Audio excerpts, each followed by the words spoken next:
Bible में उपयुक्त कुछ अंक परमेश्वर के वचन से एक विशेष महत्व को रखते हैं।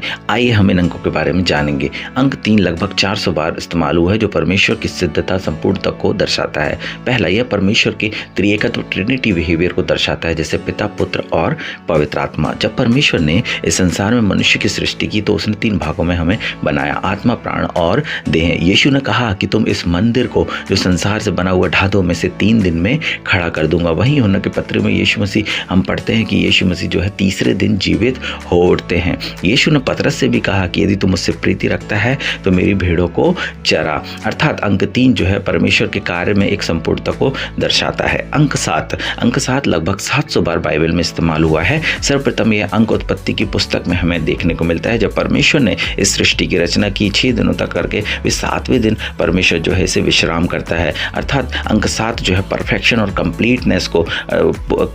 कंप्लीटनेस को प्रदर्शित करता है। जहाँ कहीं भी अंक 7 आया है हम उसकी परिपूर्णता दिखाई देती है। यहूदी परंपरा में जो है लगभग 7 पर्वों को मनाया जाता है। पुराने नियम की पुस्तक में 7 लोग हमें जिन्हें मैन ऑफ गॉड के नाम से जाना जाता है, Moses, David, Samuel, Shemaiah, Elijah, Elisha और एग्दया। प्रकाशित वाक्य की पुस्तक में हम जानते हैं कि 7 डिवोटों के विषय में वर्णन किया गया है, जो 7 कलीसियाओं के विषय में परमेश्वर के वचन से हमें बताते हैं। बाइबल में 7 पवित्र पर्वों के विषय में जो हमने देखा है वह है फसह, अखमीरी रोटी, पेंटेकोस्ट, तुरही का पर्व, प्रायश्चित का दिन का पर्व, अंतिम महान दिन का पर्व। इस प्रकार से 7 जो अंक है वह परमेश्वर के कार्य की परिपूर्णता को दर्शाता है। आइए हम देखेंगे अंक 12 के विषय में। अंक 12 लगभग 120 बार आया है, जिसका अर्थ ईश्वरीय परिपूर्णता और यीशु के नियम से संबंध रखता है। इजराइल के 12 गोत्रों, जो याकूब के 12 पुत्र थे, वे इजराइल के 12 गोत्र कहलाए। परमेश्वर ने कनान देश का भेद लेने के लिए ही 12 गोत्रों को एक एक करके 12 पुरुषों को भेजा था। यानी कि परमेश्वर अपने प्लान को एग्जीक्यूट करने के लिए, अपनी योजना को परिपूर्ण करने के लिए 12 अंक का जो इस्तेमाल किया गया वह उससे संबंध रखता है। कि जहां वेदी के अभिषेक के समय हम देखते हैं इजराइल के प्रधानों एवं उसकी ओर से उसके संस्कार की भेंटें हुई, अर्थात जो चांदी की 12 परात, चांदी के 12 कटोरे, सोने के 12 धूपदान।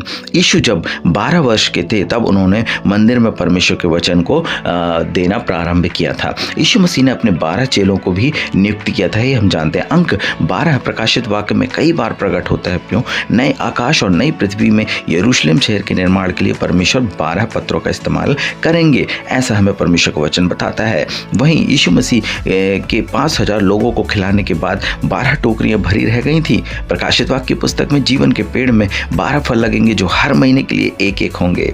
आइए अंक 40 के महत्व को हम बाइबल से देखते हैं। अंक 40 बाइबल में परीक्षाएं, नए जीवन एवं नई भूमिका की तैयारी के विषय बतलाती है, जहां नूह, मूसा, दाऊद और यीशु मसीह के विषय में कुछ सम्मिलित है। सर्वप्रथम यह उत्पत्ति की पुस्तक में देखने को मिलता है।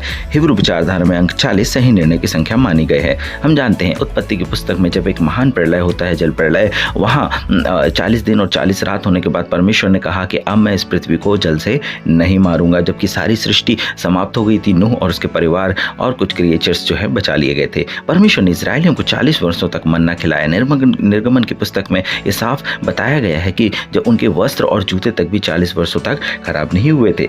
मूसा 40 दिन 40 रात तक सिनाई पर्वत पर रहे और उन्हें परमेश्वर ने 10 आज्ञाओं के रूप में हमें इस संसार को आशीषों के रूप में हमें दिया। यूना नबी की चेतावनी के बाद हम जानते हैं निनवे के लोगों ने 40 दिन तक उपवास किया, टाट ओढ़ा और निनवे जो है बचा लिया गया था। वहीं यीशु मसीह भी 40 दिन 40 रात निराहार उपवास रहते हैं और शैतान की जब परीक्षा होती है तो वह उस शैतान की परीक्षा पर भी विजय को प्राप्त करते हैं। ऐसे ही रोचक तथ्यों के लिए आप इस वीडियो को लाइक करें और चैनल को सब्सक्राइब करें।